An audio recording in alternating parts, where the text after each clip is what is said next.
So, good afternoon and a very warm welcome to EPC Update, our regular look at key developments in and around the European Union.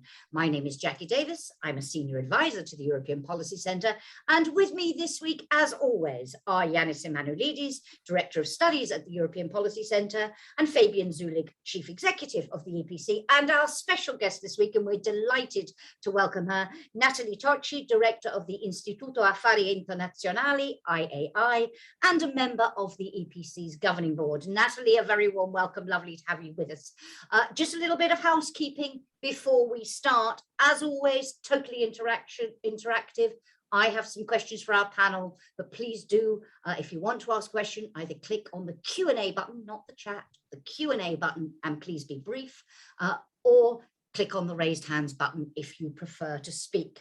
So what we want to do today, before we all break, I hope you're all looking forward to a good summer holiday, but is assess where we are 5 months in to this watershed period, this Zeitenwende, as Chancellor Olaf Scholz has called it, since Russia invaded Ukraine. Where are we at EU level? What are the prospects? And how is this impacting on domestic politics in some of the member states? And again, how does that play back into what happens at EU level? So let's get straight underway. And Nathalie, if I could come to you first, it has been an unprecedented period of upheaval, of challenge for the European Union. How would you assess the state of the Union now? How well is the EU holding up at this challenging time? Well, Jackie, well, firstly, wonderful to be with you. So how have we been holding up? I mean, I think that sort of very clearly we are in phase 2 of our war, meaning the war on our European side. Phase 1, I would say, top marks. I mean, I'm going to be very brief on this because, I think this has been widely debated over the last few weeks. And in fact, sort of the great paper that you put out also highlighted these points. But, sort of EU in phase 1 of the war, top marks in terms of unity, in terms of transatlantic relations, in terms of realizing that we really had to wake up on a number of issues, beginning with defense. The fact that for the first time in our history here, we are providing military support to a third country at war. So, of course, in terms of the figures, it doesn't match to what, for instance, not only individual countries, but obviously, especially the United States has done, but really for EU standards, this is a sort of Copernican revolution. So, sort of on defense, on the activation of the temporary, the refugee temporary protection, on reviving enlargement as a political project. And as I said, in general, in terms of realizing that we have to stand united, top marks. Top marks, and that unity obviously sort of coming through, especially in the first five packages of sanctions. We now are in, obviously, a sort of phase 2, where very clearly the costs of war are being felt. They're clearly energy costs, they're beginning to be economic costs, starting obviously with inflation, and I'm sure we're going to get into this in our conversation, we're beginning to see the first signals of the political costs that this will have, beginning with a political crisis in my own country, Italy. And so I think, the jury really is out, to what extent can that unity hold? And look, to sort of briefly end on this first question, I think that so long, regardless of the kicking and screaming and the arguing, and the probably, it will take more time to get to decisions as opposed to what it did in the first phase. My hunch is that so long as the war is as extreme, as obscene as what we've been seeing at the moment, at the end of the day, we will stick together. The risk that I see is actually not now.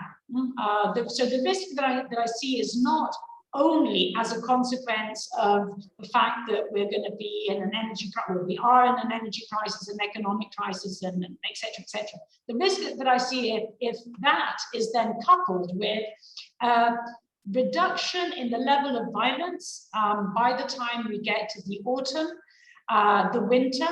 And the fact that that reduction in the level of violence, which of course should not necessarily be confused with an end to the war, will be seen by some as being the potential of an end of the war. And that is, I think, the moment in which sticking together is going to be far harder. So long as I said, so long as kind of Putin continues to act as the great unifier, we're quote unquote fine. I mean, yeah. I know it sounds a little bit strange, but in these terms, right? I think the risk is the minute in which that level of violence reduces. Absolutely. And the way in which we may end up confusing that, you know, the illusion of peace being confused with the prospects and working for peace itself. Thank you very much indeed. Fabian, from your perspective, and Nathalie, you're there alluding to a paper that you and Janis published last week called Europe's Moment of Truth, United by Adversity, in which you warned starkly, if the EU and its member states do not act now, we will live in a world determined by other, with stifling constraints on our ability to shape our future and defend our values and interests. Would you agree, first of all, with Nathalie's phase 1 top marks? Phase 2 is when the challenge, and why that stark warning at this moment about phase 2 and 3 and beyond, about are you concerned that the EU may not be doing enough, even though it's done a remarkable amount? Fabian first and then Janis. I mean, firstly, I broadly agree with Nathalie on that we have done more and we have been more decisive. We have been by and large united, even though we had the problem with Hungary. So overall, yes, maybe not entirely top marks, because I think, for example, in terms of communication, there have been a number of areas where the EU and particular member states have not looked very good. I think also that at times this has been a process of being dragged to do the right thing, not least by the pressure which is coming across the Atlantic. But overall, I would agree with that assessment. But the worry we also expressed in the paper is really that the hard bit is still to come. That in a sense, the reaction we have had up to now has been broadly easy to do, even though there are many taboos which have been broken, even though it is unprecedented in the way what we have done. But we now have to start facing the structural decisions, which are far more difficult, because that's also where the real disagreement between the member states lie. Because then it's not just about the speed at which we do things or the way we communicate that to the outside. That's also about question of, for example, what do we do with enlargement in the long run, where we haven't been able to make progress for a very long time? How do we deal with industrial strategy in a much more contested world economy, in a world economy where supply lines are under threat, where supply chains are not functioning anymore, where inflation has returned as a real long-term problem, which we are going to have to deal with? What is the ECB's policy going to be on inflation? These are massive questions which we haven't answered yet. And I think what we are also seeing is that there are worrying signs of instability, populism re-emerging at the member state level. And the European Union can only be as strong as the member states put together. And if this isn't working anymore at the domestic level, it will not work at the European level. And I think this is really where I would say, yes, we have done much more than we've ever done in the first phase, but we're now on a knife's edge, and it's about the decisions we take now. And if we take the wrong decisions, then we end up exactly where we warned against. We'll come back on what some of those right or wrong decisions might be. But Janis, Nathalie, top marks. Fabian, good, but could do better. What is your overall assessment? And linking to that point, because Nathalie said, you know, we have now the first signals, not just of the economic costs, the cost of living crisis, but the political costs. And Fabian, they're saying the hard bit is still to come. So given the political reaction to the hard bits we've already faced and how much remains to be done, what is your assessment of the challenge that lies ahead? Well, I think I agree with both Nathalie and Fabian. If you look backwards and you try to assess how the reaction to the aggression against Ukraine has been on the side of the EU27. I think we have done better than many would have probably thought we would do under the circumstances. We've been more united, we've been faster, we've been more determined. So I agree with that. But the thing is, if you also look at the definition of we, I increasingly sense that we, the EU27, are not always on the same page. Some of us, and by the way, geography also matters. Some of us have understood the gravity of the moment, of what this actually means, what the Zeitenwende means. Some have understood less of how big the consequences are of this crisis, often also having a very either national focus on own concerns or even being limited to the European dimension of the consequences of this crisis, not looking at the potential global consequences of this crisis, for example, in our relationship with China or with the global South. So I think the dimension of what we call Zeitenwende or watershed or moment of truth or whatever you want to call it, is, I think, not being shared by all the 27. And you see that there is an increasing forces of disunity, also some distrust, and I think they have a lot to do with differences which there are among the 27 with respect to longer term questions. You know, what will our relation or shall our relationship be with Moscow? How much military support shall we provide to Kiev? How much influence should we assert on a Ukrainian government when it comes to the phase of where actually some will believe we should go to the negotiating table? Some are already arguing in this direction. Fabian already mentioned enlargement in terms of how serious are we when we talk about enlarging the European Union, providing Ukraine with a candidate status and having to do what we have to do on our side to prepare ourselves for that. So I think that there are some longer term questions where we do not agree, and that is increasingly showing itself among the 27 now, these disagreements in terms of our ability to be united at the present point in time. And as we move into the winter, as things become more concrete in terms of the consequences for member states, for societies, of what the energy problems mean in their daily life, in addition to the cost of living crisis, which is in addition to it, it's not something which is part of it only. I think you're going to have an increasing debate about where to go in the future, but that doesn't mean that we should be defeatistic, because yes, you can have some worries about the direction which we're moving, but we still have a lot in our hands. The question is, will we, and now I mean the EU27, be ready to take up the challenge? Yeah, and an interesting point there, because there is talk, we haven't seen it yet, but the Commission will come forward with some proposals, for example, on putting caps on energy consumption in member states, and people saying, how will that work when the energy mix is so different in different member states and so on?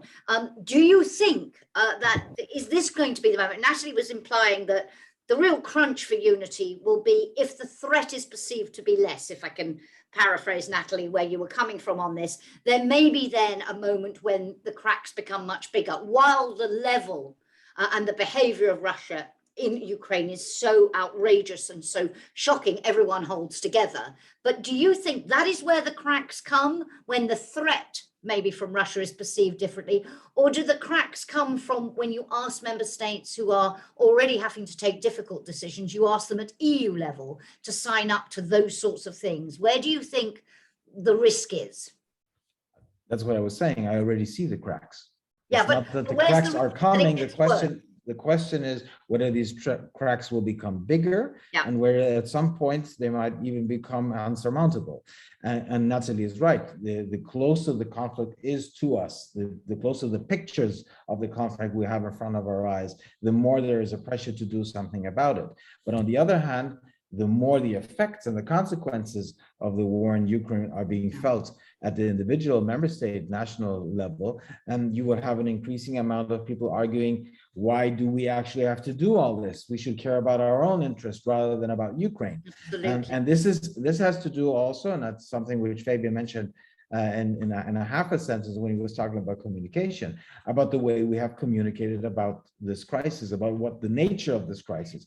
And some governments have been able to convey it better than others who have not been able to convey the full message. I want to come back on that when we talk about how this is impacting different member states. But Nathalie, the paper that Fabian and Janis published last week lists 10 strategic areas where they put some questions, strategic issues that they say need to be addressed.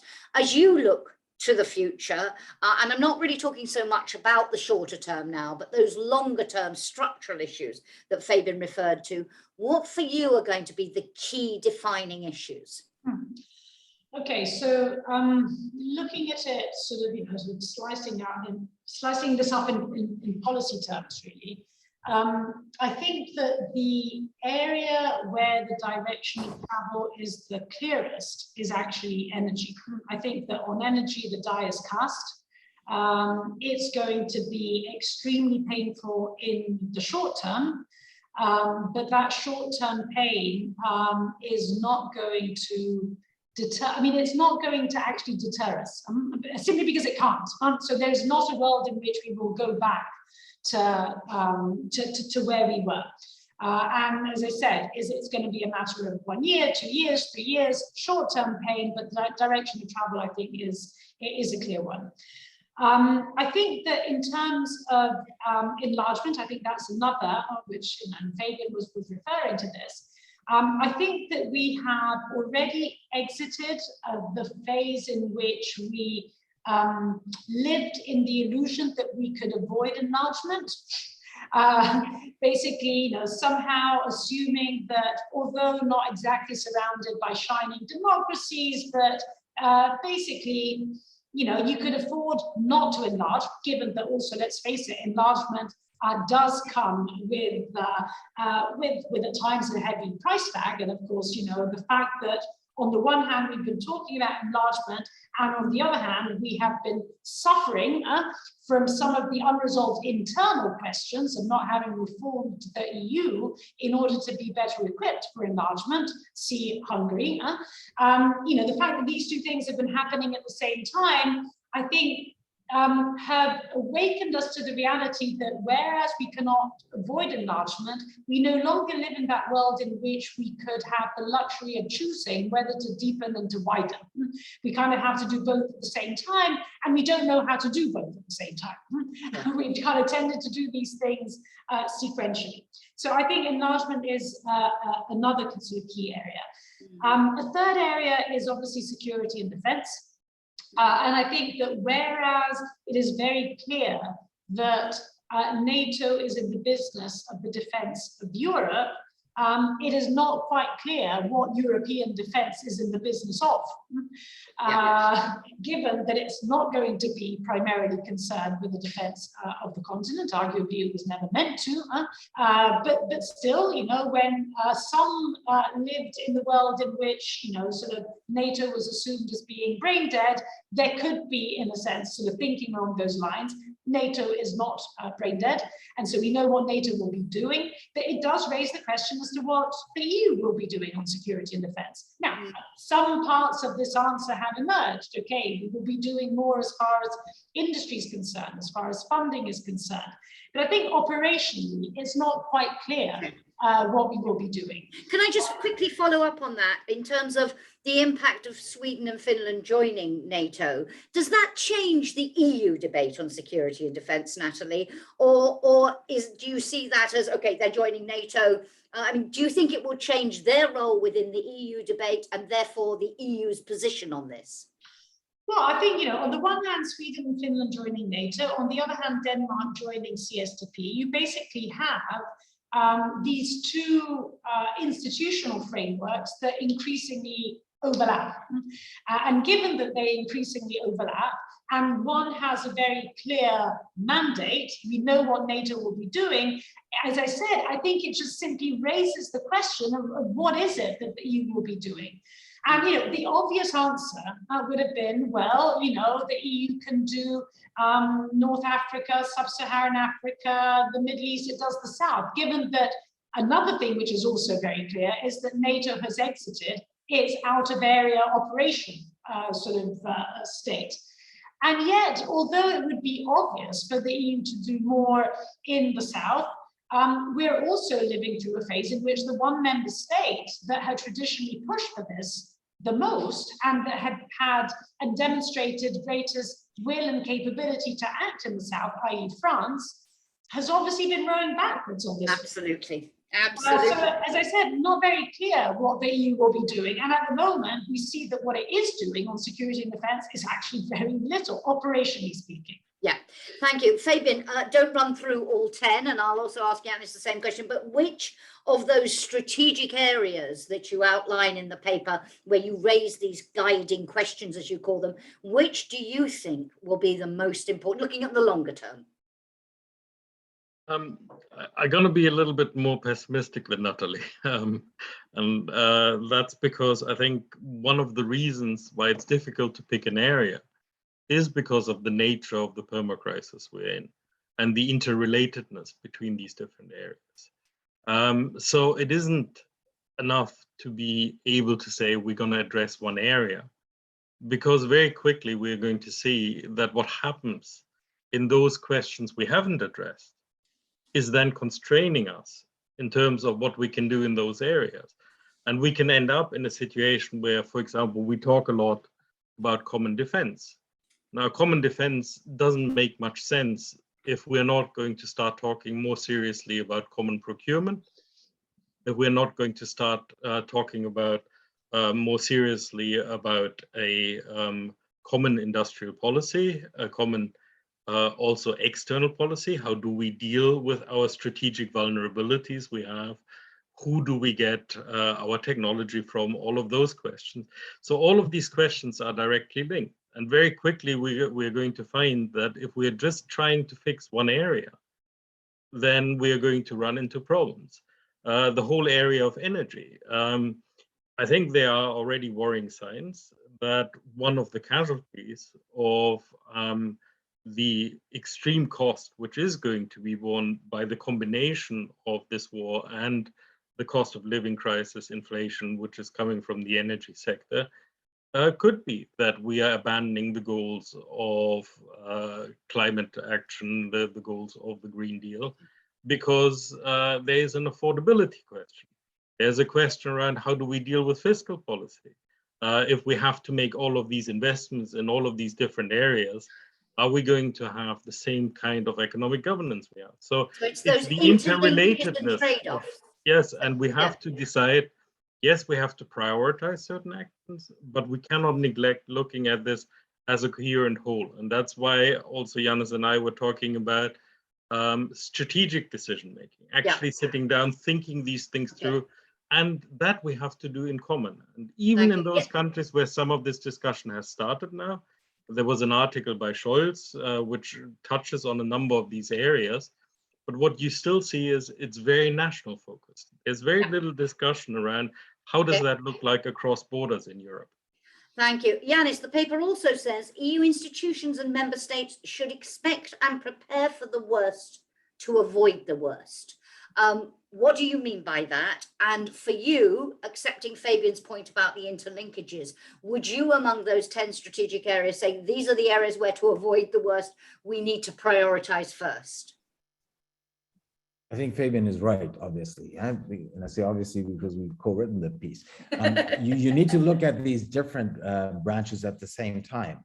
But if you go through them and think them through, you obviously will have to come to the conclusion of where will you set your priorities? What is more important than something else? But you have to think all of it in order to be able to come up with the right answers. And I think this motto of saying, expect the worst to avoid the worst, I think is also something which we did during the COVID-19 crisis. And I think it served us well to follow that motto. And we should also now think that through.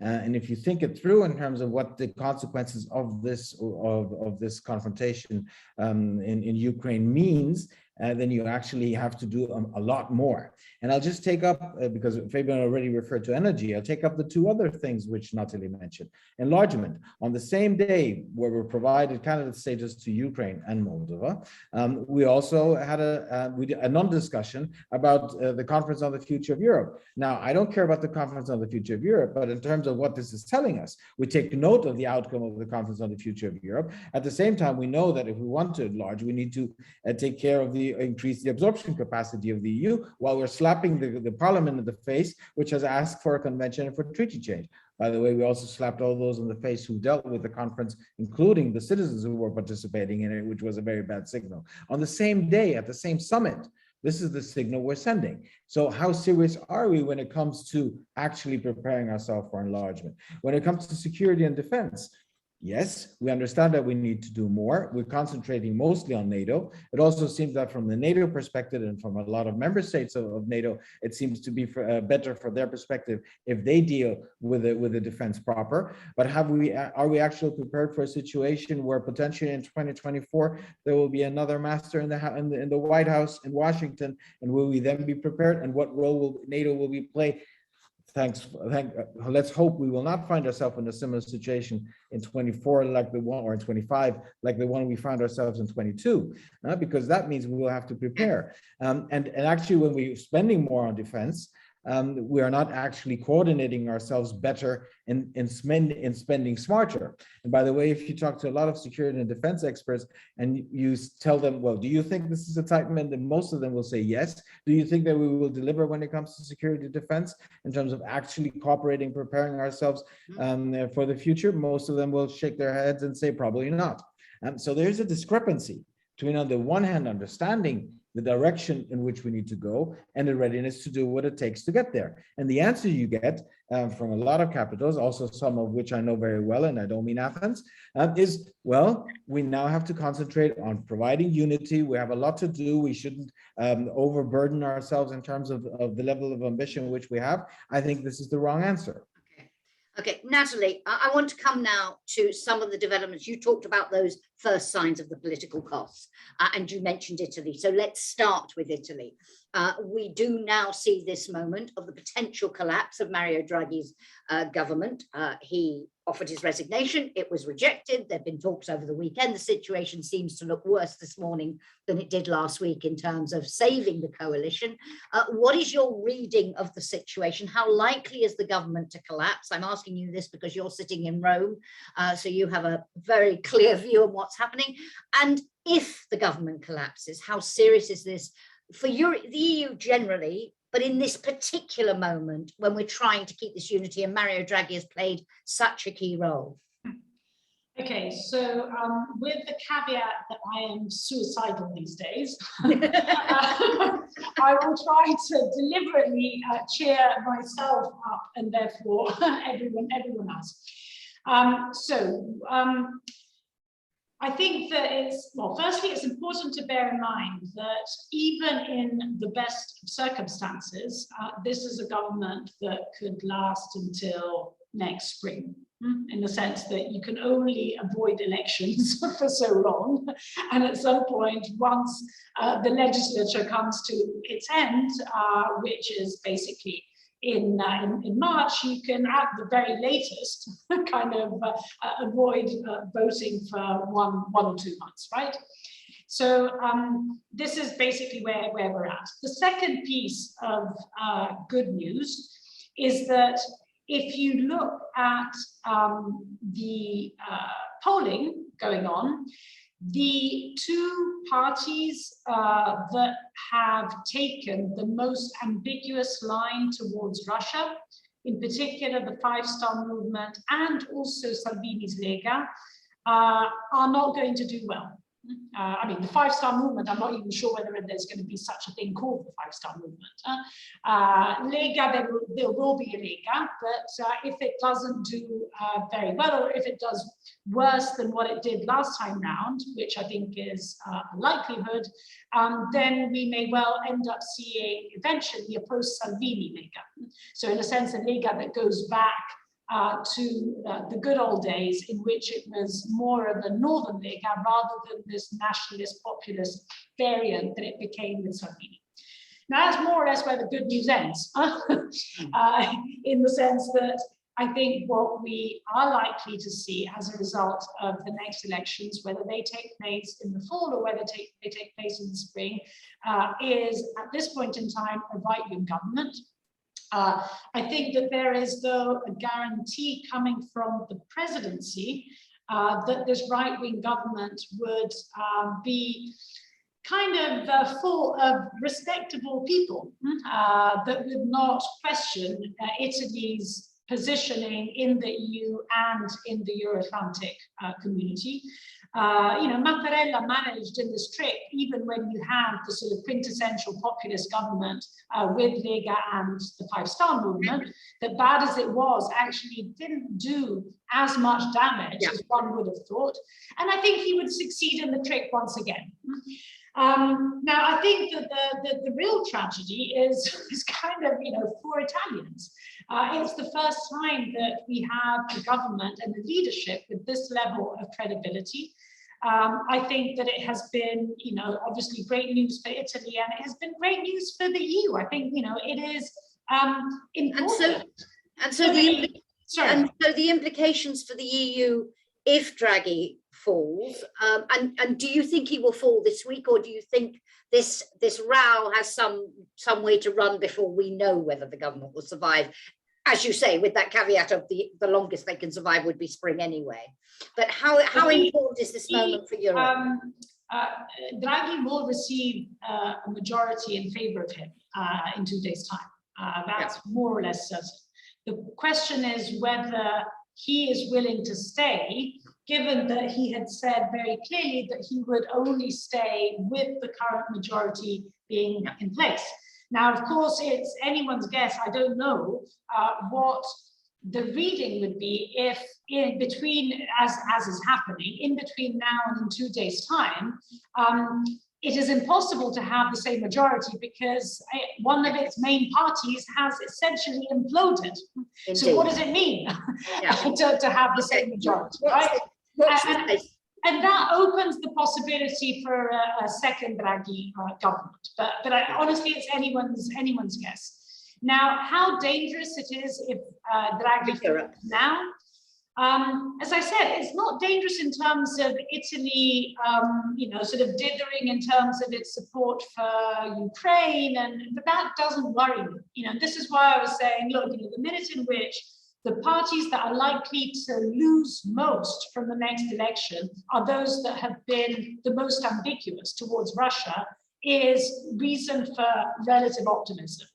I just think that, a post-Draghi Italy is just not good for the EU, in the sense that given, given the things that we've been talking about up until now, what we need to do in terms of our internal reforms, enlargement, energy, defense, you need to have a strong leaderships, and there aren't that many going around these days, and Draghi was certainly one of them. Well, let me link that. Thank you so much, and thank you for that insight. Janis, let me link that and do very briefly, if you want to react to what Nathalie was saying there about Italy, but let me also ask you about France and President Macron. Obviously weakened at home, the loss of his majority in the parliament. We saw his first defeat in the parliament last week over an element of the COVID package. How damaged on the EU level?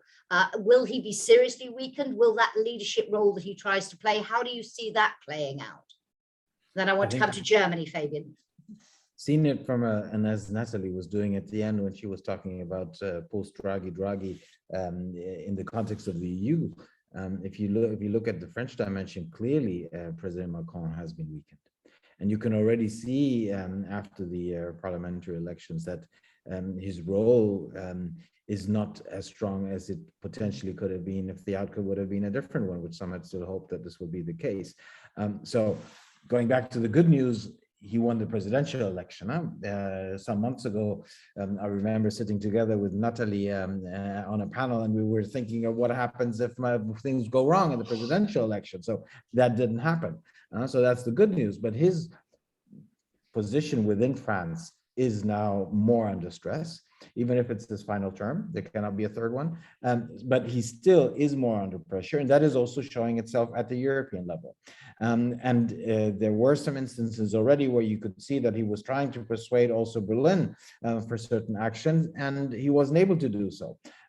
So in terms of the leaderships, which you were rightly referring to, Nathalie, we have also weakened leadership in the French context, in addition to what Italy was telling us from Rome. And I don't want to already go into the debate about Germany, because I assume that Fabian will say something about that. There's also a very interesting constellation over there. So you have leaderships challenges at the national level, which are already showing themselves at the European level. And if you put into the equation that, even if Rome, Paris, and Berlin would be fully aligned with each other in their current state of affairs, it's not enough.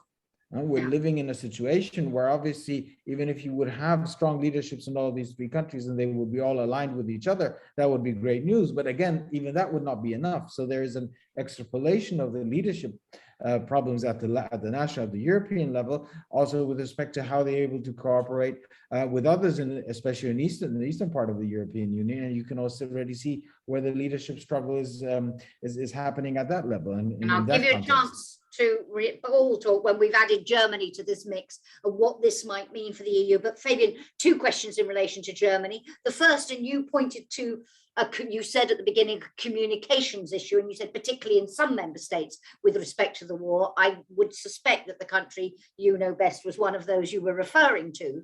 How damaging has the criticism of Germany's response to Russia's invasion been, do you think, for Germany's traditional role, its credibility as a leader, the leader of the EU, if you like? And Dimitri Kolpakis asks from our audience, how would you evaluate the impact of a worsening German economy on Europe and on the euro? Would we need to replicate the Recovery and Resilience Facility now centered on the impacts of the war in Ukraine? That Recovery and Resilience Facility, a bigger question, but in terms of a worsening German economy, we're now talking, as we said earlier, about that translating into political costs as well. How do you see, what has Chancellor Scholz's perceived dithering on this issue done to Germany's role in Europe, do you think? I would start with questioning whether this is Germany's traditional role, because while Germany has been a de facto leader on some issues, this is in an area which is very difficult for Germany. And in a sense, Germany is now being dragged out of its decade-long security slumber, where you could just simply say, well, that has nothing to do with us, because when it's security, it's NATO, it's the US, we don't deal with that. And now Germany is being asked to lead in an area where it is intensely uncomfortable, and where there's also a significant amount of internal division. Not only internal division within the coalition, which is quite obvious. We have very different parts, and in some ways, some parts of the coalition are having a much better war than other parts, but also in terms of population. We have very big differences. I mean, one of the interesting differences is, for example, if you look at East versus West. So there is still a lot going on there. But in the end, and this is something we have said from the beginning, this situation will force Germany to do things which are breaking taboos, which are going beyond which has been considered. And I think the very damaging effect we've had in terms of communication and perception is that in the end, Germany had to do all of these things. It was reluctant to do, but it looked very bad if you're only being dragged into them, kicking and screaming. And just to give another example, there's now a discussion in Germany around continuing the nuclear reactors, the 3 nuclear reactors which are still there, beyond the end of the year when they were supposed to be switched off. Now, we had very strong, very adamant messages from government, which has said we're not going to continue, they're going to be switched off. Today, there's now seemingly a weakening of that position, with a comment to say, we will check again. Yeah. And I wouldn't be very surprised if within a few weeks' time we'll be in a position to say, no, we are going to continue them. So, But then the damage has been done Okay. in terms of the leadership, in terms of communication. Sure, I take your point that this is areas, we're talking about areas that have always been difficult for Germany. So you're challenging a bit the premise of my question, but do you think that that perception from other EU countries, and maybe not acknowledging how difficult this is for Germany, has it undermined Germany's role generally more broadly since Chancellor Scholz came into office as the sort of engine of the EU? I think Germany's role is and will continue to be undermined if there's inaction. I think that's the crucial question, is are we going to see that Germany jumps over its own shadow and does the kind of things which are necessary at this point in time, not only in areas where, despite the difficulty I just mentioned, it is rather easier. Spending money in Germany is rather easier than actually facing a discussion with the population which says, this is going to hurt. This is a war, and we are going to have to bear some of the cost of that war. And not only that, and that's coming back to the question which was raised as well, yes, we have to do more to help the German economy, but we have to do even more to help all the economies, not only in the European Union, but also globally, because we shouldn't forget the impact this is having on developing countries. So a new Germany will have to bear a lot of the cost of that. Yeah, a new recovery and resilience facility, do you think, briefly? I think we need more than that. I think it's a starting point. Firstly, we have to start with the recovery and resilience facility we have and stop pretending that this is going to be a temporary instrument. Then we have to add new facilities, and we have to have facilities which also deal with what happens in developing countries, what happens in those countries which simply do not have the capability of switching off the gas in the short term. Janis, I think you wanted to come in, and then I want to come back to you, Nathalie, as well. And Janis, a thought from you on what this instability in 3 of the biggest EU member states, what implications it has overall. And do you fear, when we go back to what you said at the beginning about will they do enough? Will they meet the moment? How much more difficult this makes it? But Janis, I think you wanted to react to something Fabian said. I wanted to add something to what Fabian said, because I don't think that we have in Berlin a situation of instability. Yes, you have shifts in terms of popularity among the 3 parties of the coalition government, and some are doing better than others, as Fabian was already highlighting. But there are a lot of question marks in Berlin, and we talked with policymakers from Berlin, you will sense that. There's a questioning about, how much do others want Berlin to play a stronger leadership role? They're not sure about whether others want that. They're asking themselves, how is the government, how is the chancellor being perceived outside Germany? Is he being perceived as someone who is showing calmness and prudence, which a lot in Germany consider that Scholz is showing, or do others think that there's a weakness which he's portraying, that there is a discrepancy between the Zeitenwende rhetoric and what actually is being delivered on the ground? So there's a lot of questioning in Berlin in terms of how they should position themselves, how they're being viewed from their outside. And that has an effect at the European level, because it shows that if you have these fundamental questions which are not able to answer, and by the way, this recent piece by Scholz in the Frankfurter Allgemeine Zeitung is also a reaction to this. They have understood that they need to also send certain signals, but they are questioning themselves a lot of these questions, are posing a lot of these questions, and that and the position of which Berlin needs to play in terms of its leadership ability, capacity, and needs to be shown at the European level, that is not playing into this equation very positively, but rather negatively. And Fabian is right, there's a division. When you were asking people in Germany about, or ask them how much heavy weapons should we provide, there's a division within society, but there's still a majority which is supporting this argument of we will probably have to suffer in order to help Ukraine. But what will be the situation in November, in January, in February, when the actual energy crisis will be felt, the gas crisis will be felt in Germany? We don't know. Okay. for each of you very briefly, because I do want to, and I wish I didn't have to, but I want to come back on the question of EU-UK relations, and I want to look ahead to the Czech presidency. But Nathalie, fairly briefly, if you would, what does all this instability in such major players of the EU, said you felt suicidal about the situation in Italy, how big is your concern about what this could mean? When we talk about that unity that we need to hold in order to meet these challenges, how concerned are you by the developments in 3 such important member states? Well, I mean, I really do want to try and see the sort of, what is the positive, or rather than the positive, what is the potential silver lining that could be used and leveraged in order to avoid these fragilities and potential divisions really sort of coming and going over the top. I think the fact that essentially if you look at it through the economic lens, the energy lens, and the strategic security defense lens, you basically look at 3 different sets of potential cleavages, which obviously could make things much worse. I mean, in the sense that you're not just divided in one way, you're divided in 3 sets of different ways. But I think it does also open up the scope for bargains.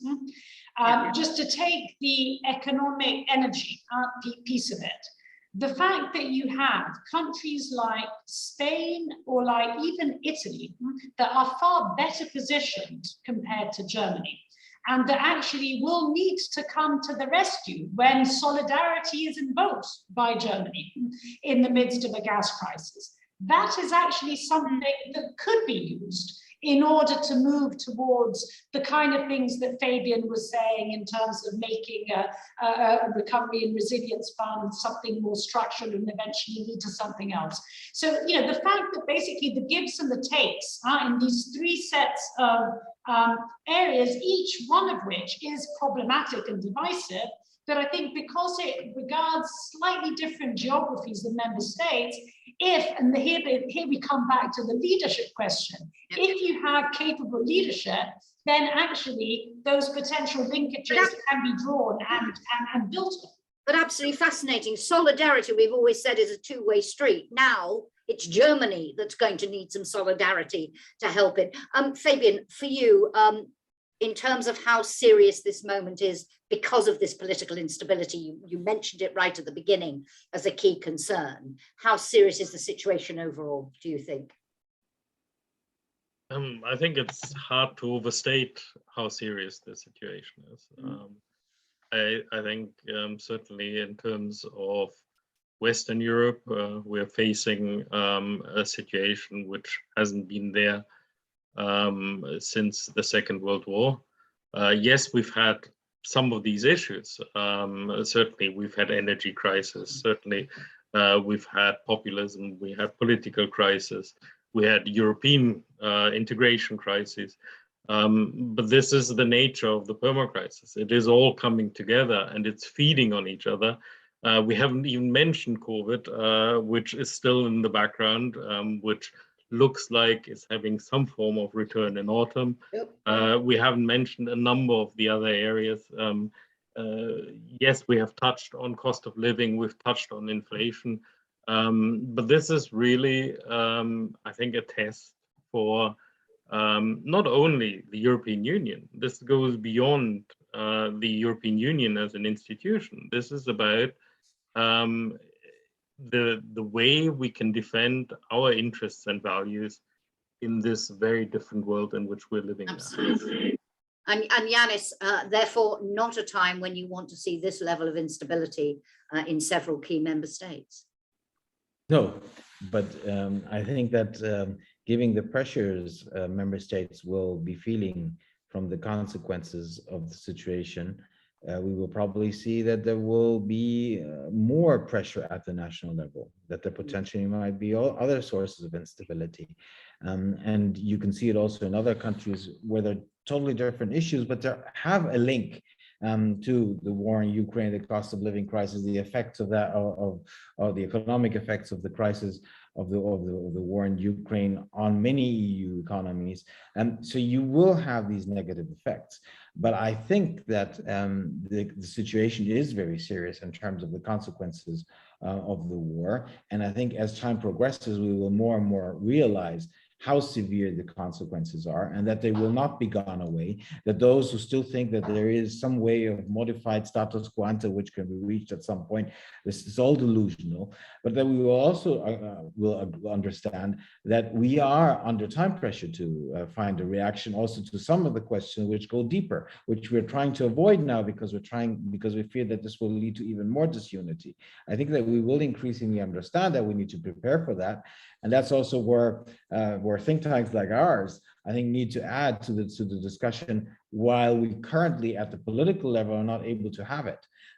So I think we need to push to increase the understanding of not only the severeness of the situation, but the necessity to actually come up with responses, which it seems at the leadership level, we're not ready to engage in now because we're so much dealing with the day-to-day politics. But to go back to your phrase earlier of prepare for the worst to avoid the worst, you think people are waking up to how bad it could be? Let me just, as I say, I think we do need to touch on EU-UK relations because fierce battle to succeed Boris Johnson as Premier of the UK is now underway. I suspect John Palmer, who has his hand raised, may want to ask a question about this. I might be wrong. John, what is your question? John, can you open your microphone? Unmute, can you hear me? There we are. Hello there. Thank you very much. No, my question has nothing to do about Brexit or the gradually disintegrating United Kingdom, but it has to do precisely with the themes that have both Fabian and Janis and Nathalie have been so eloquently outlining. I wonder whether you will have to factor in two other potentials, one an unknown, the other half known. The next presidential election in the United States seems next to certain to elect, if not Trump, then a strong Trumpite who subscribes to the doctrine that NATO is a bit of a Ponzi scheme operated by the Europeans to American disadvantage. How do people think this could possibly be confronted? The second is a more perhaps optimistic thing. I'm seeing reports, I don't know whether you in Brussels and Rome see them as well, of growing pressure in Russia for an emergency Duma, quite strong demands that the Duma be recalled because of the rapidly deteriorating economic situation. I just throw these in. They would work in completely contradictory ways if either or both of them were true. Thank you. Nathalie, I think the Russian bit, you have to be a Russia expert to know what is really going on there. But in terms of the US election, and Fabian alluded to this earlier, and when you're talking about security and defense, a quick response to John, if you would. And then Fabian, I'd like to come to you on EU-UK relations. Yeah, John, I mean, on the US, I think that, it's very clear that had Trump been president now, I mean, God knows where he would be. I mean, probably in the middle of some Third World War of sorts. Thank goodness that hasn't happened. And yes, I think, as you rightly highlight, the prospects of a Trumpian, or at the very least a Republican president, is not exactly a black swan, it's a grey rhino coming next. Now, I think it does raise the question that even if that Republican presidential candidate, possibly future president, is going to be Trumpian, is there such a thing? I mean, can there be Trumpism without Trump? I think, same kind of question you could ask about Russia. Can there really be Putinism without Putin? There could be some pretty nasty things. I'm just not quite sure whether it would be exactly the same. And I think that in any case, it will be a very different world compared to the world as it was on the 24th of February. Now, that doesn't mean that therefore we should sit back, relax and enjoy the fight, because even if it's not going to be as horrific as Trump in the White House on the 24th of February 2022, it could still be pretty bad. And this is why I sort of started off with the remarks that I was making about European defense, because this is the one point where, military assistance notwithstanding, frankly speaking, I don't really think that we're anywhere close to where we should be in terms of kind of, figuring out how do we actually protect ourselves moving forward. Thank you. I'm not going to, Fabian, Janis asked you to react on that, but Fabian, to you first, and then on the Czech presidency and where we think we're going, Janis, to you and everyone. But Fabian, on EU-UK relations, should we all be giving a big cheer? We may do it for other reasons, but in terms of EU-UK relations at Boris Johnson's departure, or will whoever takes over it be more of the same? And if so, what do you think the EU will do in response to this unilateral, illegal actions that are on the Northern Ireland Protocol outlined in the Northern Ireland Protocol Bill? I will just make one very quick comment on what was discussed before, and that's just one lesson I think we should have learned from the war, from everything which has happened, is that we have to address our strategic vulnerabilities. Yeah. Wherever they lie. And that is a big task for the future, to actually analyze those and then to address them, and not to get back into the situation where we've been so many times that we say, well, at this moment in time, of course, we can't address them because they are long-term issues. So on UK-EU relations, despite Boris Johnson eventually going, he seems to be wanting to cling on to his seat a little bit like the person he admired across the Atlantic. But we will have a new Prime Minister, but it will be a Conservative Prime Minister. And the difficulty within the Conservative Party now is that no matter what original flavor of Brexit you might have supported, or even no Brexit at all, by now, you have to be seen to be a strong supporter of Brexit. You have to be seen to carry the true light, the ideology which is behind. So no real change. I think there might be some changes in the style, but in the end, Boris Johnson, in reality, was always willing to make compromises when it looked like it would suit him. Some of the ones which might come into power now might feel more constrained than Boris Johnson did. So sorry to hurry you, but in terms of how the EU, you think the EU will respond and how it should respond, very briefly, if you would. This depends on exactly this point. How far are they going to push it? If they are going to continue to go down the line of what they are doing now with the Northern Ireland Protocol, and having legislation which deliberately breaks international law, then there will have to be a response from the European Union. And if they don't cease and desist at some point in time, we are talking about moving towards a trade war. Absolutely. Thank you. We are almost out of time, but I want to ask, Janis, let me start with you. In terms of the next 6 months, we're now into the Czech presidency of the EU. And I want to link this question really to what Nathalie said at the beginning when she gave phase 1, as she put it, top marks, and said we're now in phase 2. If, when we come to the end of the Czech presidency in December, what will make you give the EU top marks again for obviously not being able to develop responses to all these challenges we've been discussing, but to be on the right path, to be setting in the right direction, to live up to the moment of truth? What do you think is key over the next 6 months to be able to do that? Same question to you all. I'm afraid it's a minute and a half each, but Janis first. With respect to the Czech presidency, I don't have high expectation of its ability to foster things at the European level. However, having said that, they have a strong focus and they are focusing their presidency on the war in Ukraine and its consequences. And I think this is the right thing to do. And I hope that others, also among those which we discussed in Western Europe previously, will also use the Czech presidency to be sending out a signal in terms of our readiness, their readiness to cooperate, especially with leaders in Eastern Europe. Which is something which we haven't done up till now enough. If you remember the travel of the three to Kiev, which wasn't three, you also had Janis with you, but it was perceived as being the three going to Kiev. And then a bit of tokenism by including a fourth. Exactly, and that I think is something which you need to send a counter signal to that, and that's where the cooperation with the Czech presidency becomes important. And in terms of how I would evaluate success, if at the end of the year, we will have appreciated that some of the tough cookies, the tough questions which are potentially or already dividing us, that we're ready to discuss them. And that we have understood that we cannot avoid the tough cookies because they need to be addressed.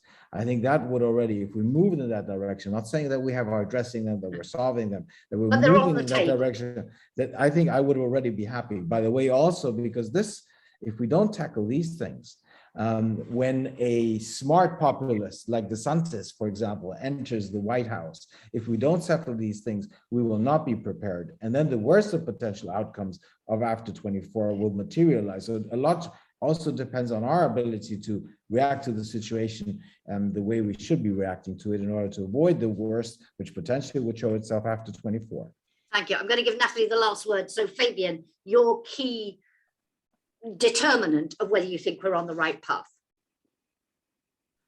I think we are not going to know whether we will be on the right path, but as Janis has been saying, we have to be moving in the right direction. And I think this is about opening the Pandora's boxes, actually looking at the things we really don't want to discuss because it's becoming necessary to do so. And one of the things which has to be right up on top of the list is the cost of living crisis. How do we deal with energy prices? How do we deal with inflation? Thank you very much. Nathalie, I wanted to give you as our special guest, and it's been great having your insights today, your thoughts on how you would say at the end of this year, yes, we are rising to the challenge. I can still give the EU top marks for how it is responding to this moment of truth. Well, firstly, keeping that unity. I mean, I think politically that is ultimately the most important thing. Secondly, real delivery on the energy front, which in my books would be, on the one hand, an agreement on price caps in different shapes or forms, something that I've worked on quite a bit recently, and then that solidarity that we were talking about in terms of storage. I don't think that in the next 6 months we can see massive step forwards in terms of joint procurement. And then I think essentially building on what was, just kind of, the steps forward made on the Western Balkans, in particular North Macedonia and Albania. But again, that enlargement story, making sure that the Czech presidency really moves it forward. I think much as it was great, what was agreed in terms of Ukraine and Moldova, the fact that the last European Council obviously was not exactly a stellar success as far as the Western Balkans is concerned, and seeing that, as we're beginning to see, seeing that mistake being reversed, I think is extremely important. Thank you so much. I wish we had twice as long to continue discussing these issues, but a particular thank you to you, Nathalie. It's been great having you on Update. Janis, Fabian, as always, but most of all, thank you to all of you for joining us today. We are going to take a break for the summer. By the way, if you haven't read that paper published last week, it's on the EPC website. I do encourage you to take a look, and we will be back after a break in September for more EPC updates. So thank you all very much. And to those who are taking a break, I realize some of you may not be, so I'm not going to say everybody have a lovely time, but to those who are taking a break, enjoy. And to those who are not, have a good summer nevertheless. Thank you and goodbye. Thanks very much. Bye. Thank you. Bye.